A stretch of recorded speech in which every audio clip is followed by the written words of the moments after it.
Oh shit.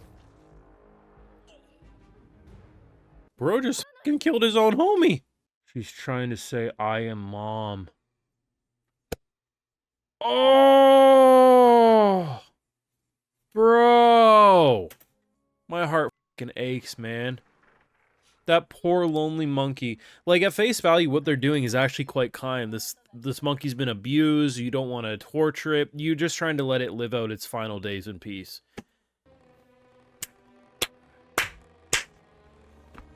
Monkey see, monkey do, motherfuckers.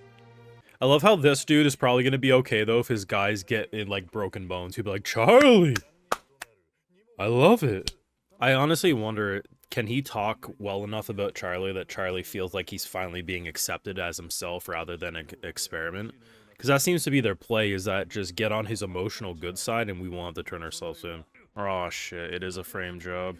The people around should have saw that the knife was on the ground initially. Oh, we're about to see a level of racism that even Texas couldn't predict. That's interesting. The thing about it, too, I don't know how many people know this, like, especially pets, most places where you can live, pets are considered objects. They're considered property. They're not considered living, which is really fucked up. Yeah, I mean, that's just, like, classic roughhousing as kids, but if he didn't know how to swim, he probably took it as an act of aggression, like, you tried to kill me, which then he snapped, which then got police involved. Okay, that's no longer... If they just push him, it's one thing. If you're doing that, that's actually attempted murder. Fuck them kids. Rip their arms off. I take it back. I would have ripped those little shits' limbs off. Those little shits are gonna grow up to be monsters. Monkey don't play.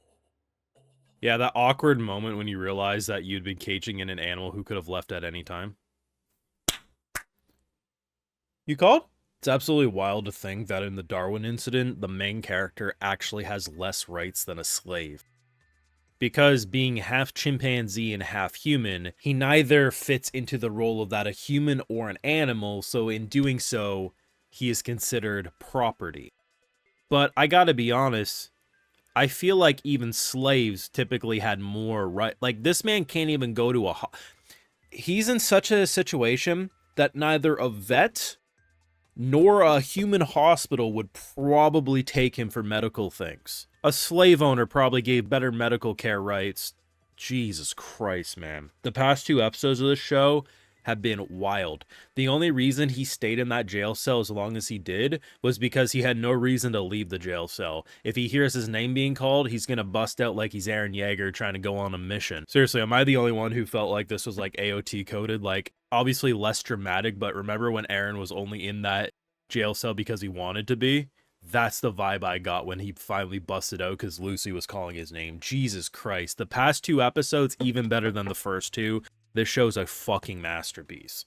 Now, if you got this far in the video, you know what to do. Drop a like, share your support, subscribe, ring that bell, stay up to date on everything we be uploading, and Patreon's where you can catch my full live reactions to all these episodes and more. Also does go a long way to help fund the channel and videos just like these. The fact that he can so effortlessly just completely shit on everyone, I think even if they all drew their guns and started firing, he would probably dodge most of the bullets. Like, maybe he'd get grazed a couple times, but I think he's pretty much okay destroying this entire police organization. And the fact that bro just was like, hey, what's up? Like, he wasn't trying to aura farm. He wasn't trying to make a joke. He was just, like, legitimately like, hey, this pig is causing you issues. What's going on? And I think the thing that's most frustrating, I mean, ignoring the fact that I am mom scene in episode 3, that broke my fucking heart. It's we finally understand what happened when he was 5 years old. So obviously we knew that he took care of an entire police division. There were 7 of them with guns. And he didn't kill any of them, but he did harm them probably to protect himself. I am so fucking frustrated with those kids. I actually was kind of on the kid's side. I was like, okay, at first anyway, I changed my tune obviously because I'm not an idiot. I thought to myself, hey, you know, I've done that as a kid, push people in the pool. Oh shit, they can't swim as well as I thought. I got scolded, I learned my lesson. I thought it was going to be something like that, right? When I saw the little shits not only push him into the water, but hold him down. That is not kids being kids. That's not roughhousing. That is attempted murder. And the unfortunate thing, the same way it's unfortunate that Charlie has no rights in this world, these little shits, even if they fucking killed Charlie here, would not be charged as an adult because, well, they're just kids. Fuck them kids. Charlie had every right to rip their limbs off. The fact that he just hurt them, all they're talking about in this scene is how Charlie, because he's 5 years old, he has the strength surpassing any human or monkey. You know, he didn't know how to control his emotions and feelings. I get that, He could have ripped them little shits' limbs off, and I would have been defending him in court. If the glove don't fit, we all know he did it, but I'm going to defend him like he didn't the whole fucking time. I'm going to take a note from OJ. Fuck them kids.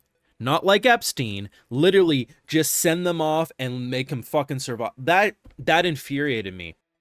If I was those little shits' parents, they would be fucking grounded for a year. They would be like, you know how you have to do community service, like when you fuck up and you're trying to like not go to jail? It'd be like that. They would be punished. These kids, how do you get to 5 years old? Like I said, I pushed people in the pool and realized they couldn't swim. Immediately help. I'm not a fucking monster. How is it that the scared little monkey who just didn't want to fucking die, look at him. That is a scared human. And the fact that even with guns drawn and guns being fired, he didn't kill anyone. That is not someone who didn't have restraint. That is someone who knew his own strength. That's just infuriating, bro. Like, this is the type of shit, if you continuously do to him and treat him less than human, he's gonna join the organization that treats all life as equal, even if they're extreme. Don't fucking tempt the bear, bro. The bear is cuddly right now. Don't piss off the bear. This is why I really like his parents, because his parents know how unjust the world is, and they've been working for countless years to try to get him rights.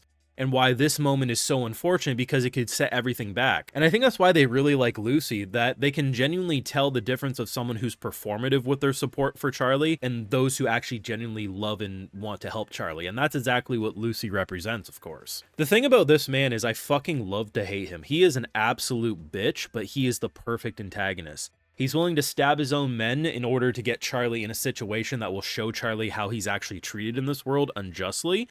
But he's also willing to stab and kill his own people. Like, the other guy is, like, very much concerned about his leadership. Like, bro, like, yeah, he's alive, but this ain't good. Like, bro knows that his guy's probably a little too extreme, and he knows it could still happen to him. But it's just so interesting, because I think the pacing that we're gonna go is eventually Charlie is gonna meet back up, whether it's not from this police station or not. He's gonna join the terrorists for a little bit just to see what they have to offer. He's gonna realize it's too extreme, maybe help take them down, maybe it helps him get human rights. Or they're just gonna go super realistic, and maybe Charlie meets a very tragic fate because the world's a cruel mistress. I don't know. The thing is the past 2 episodes have highlighted why the writing is so good, because as I continuously say about this series, I am a meat eater. I eat chicken every fucking day of the week.